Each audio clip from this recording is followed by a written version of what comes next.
የሰው ልጅ በዚህች ምድር ላይ ሲኖር ሁልጊዜ ያለሱ ፈተና ያለበት ሰው ያለ አይመስለውም። ብቻውን የሚፈተን ይመስለዋል፣ የሚያልፍም አይመስልም። ደግሞ የሚያስደንቀው ትናንት ብዙ ነገር አሳልፎልን ዛሬ ደግሞ ሌላ ችግር ሲመጣ የትናንትናው የማያልፍ መስሎን እንዳለፈ ረስተን የዛሬውም የማያልፍ ይመስልናል። አሁን ይሄ ገብቷችኋል እያስባለሁ። ትናንትም የማያልፍ ነበር የመሰለ አለፈ፣ ዛሬም የማያልፍ ይመስላል ያልፋል። ስለዚህ እግዚአብሔር ትዕግስት ብቻ ነው የሚፈልገው። ሰውንም መታገስ ያስፈልጋል። ሰውን መታገስ ማለት ምን ማለት ነው? እስኪስተካከል መታገስ ማለት ነው። እስኪስተካከል ድረስ መቆየት እንጂ አናጺ እግዚአብሔር አናጺና ጠቢብ ሰው ማለት አንድ ነው። ልንገራችሁ፣ ጥበበኛ ሰው አናጺው ቤት ይሰራል። ቤት ሲሰራ የሚሰራበት እንጨት በሙሉ ጠማማ ቢሆን ምን ያደርጋል? እያወጣ ይጥለዋል። አይደለም እንዴ? አይጥለውም። እያወጣ ከጣለው ቤቱ አይሰራም ማለት ነው። ጠማማ ብዙ ነውና ሰሚናረው እያቃና ምን ያደርጋል? ቤቱን ይሰራል ማለት። መመገዝ የሚባል ታውቃላችሁ? ምንድነው መመገዝ?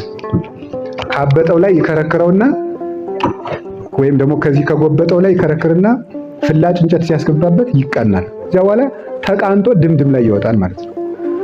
ቤት እየተቃና እንጂ ርቱ እንጨት ተገኝቶ ቤት ተሰርቶ አልቆ አያውቅም።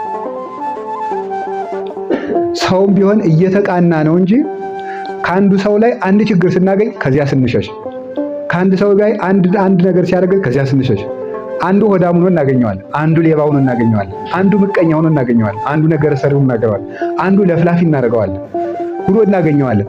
ችግር ባገኘን ቁጥር ከሰው ተለይተን አንዘልቀውም። ሰዎችን እያስተካከልን መያዝ ነው። እግዚአብሔር እያስተካከለን የሚይዘን። ሁልጊዜ የሚደንቀኝ እኔ የዘካርያስ ታሪክ ነው። ዘካርያስ በሽምግልና ዘመን ልጅ ትወልዳለህ ተባለ። ምንድነው ያለው? እንዴት ሆኗል? የሕግ መምህር ነው። ጽድቅ ለሰው ሲያስተምሯት ቀላል ናት ሲሰሯት እንጂ። በእርግጥ ሲያስተምሮ ለማስተማርም ለፍተው ካልተማሯት አይሆንም። እና እግዚአብሔር የሚሳነው ነገር የለም እያለ ኦሪትን ሲያስተምር የነበረው ሊቀ ካህናት እንግዲያማ የሚሳነው ነገር የለም አንተም ካረጀ በኋላ ልጅ ትወልዳለህ ሲባል እንዴት ሆኖ ይሆናል አለ። ከዛ ምንድነው ያደረገው? ቅዱስ ገብርኤል አንተ እግዚአብሔር እንዲህ ብሏል እያልክ አይሆንም የምትል ተጣጣራጣሪ ብሎ በሰይፍ አልቀጣውም።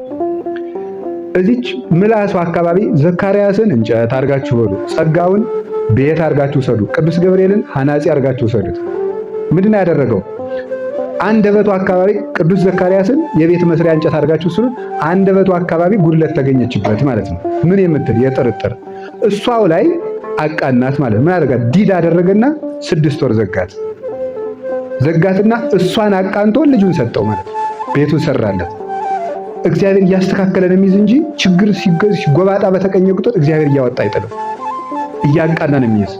ቅዱሳን አባቶቻችን ተቃንተው ለክብር በቅተዋል። ስለዚህ ሰውን መታገስ ያስፈልጋል። በኋላ የገዛ ልጁ ቅዱስ ኤፍሬም እንደሚናገረው አፉን ከፈተለት።